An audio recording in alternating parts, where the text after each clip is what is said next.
Hello, you people. Welcome back to Shreyology.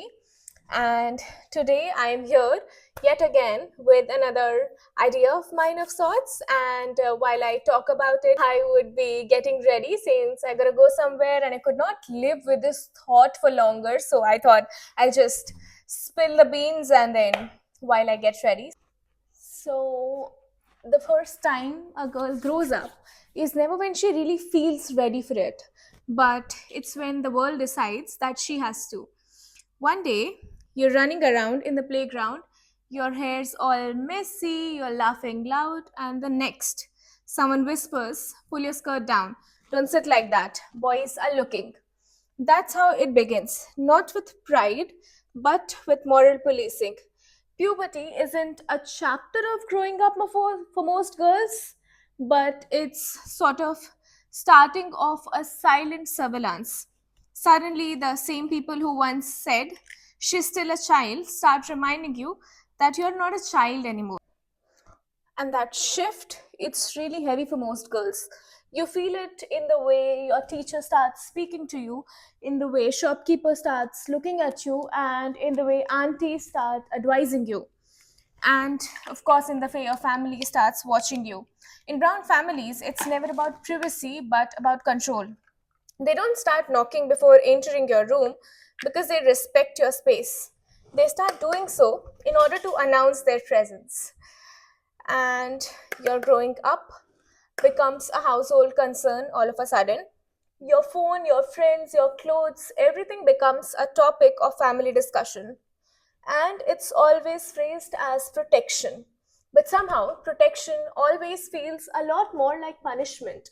I remember when I was in school, let me just put that forward that I come from a convent school, one of the best in my city.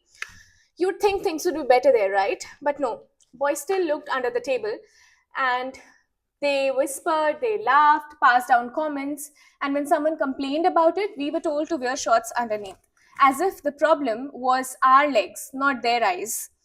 And I remember thinking, if this is what happens in most respected schools, what must be the environment in others? But no one asked that question because everyone was too busy managing the girls. Don't wear sleeveless, don't play with the boys, don't talk loudly, all of that.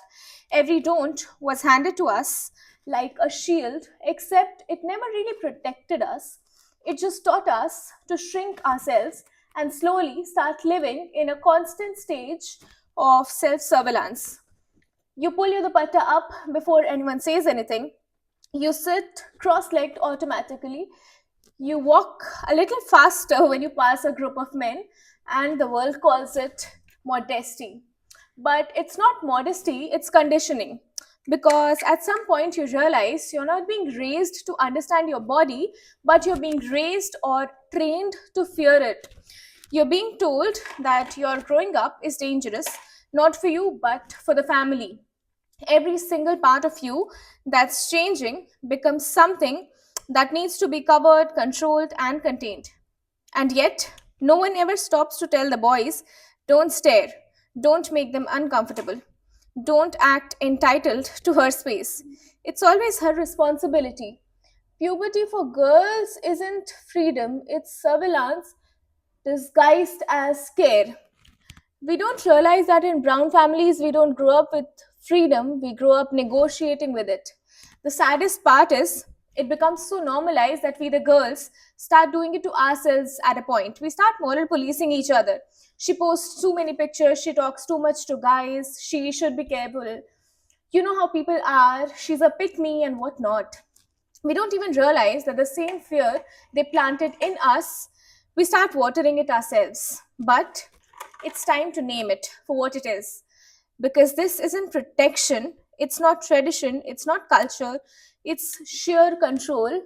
And until we say it out loud, every girl will keep growing up thinking that being watched is a sign of love. The truth is, the first time a girl grows up is never when she feels ready, but when the world decides that she has. And she starts punishing herself for it. That's exactly where the problem lies, and that's exactly what needs to be dealt with. Because if we keep doing that to our girls, we were only gonna make them fear the world more and life more miserable for them. That's my take on it. And thank you for watching the video. I'll have to have a look if my makeup turned out really well or not. I might have missed some steps as well, but I hope I could convey what I wanted to properly and I made sense to you all. So thank you for watching this one, and please do hit the like button if you liked it. Do subscribe for more such videos, and that's it. See you next time. Bye bye.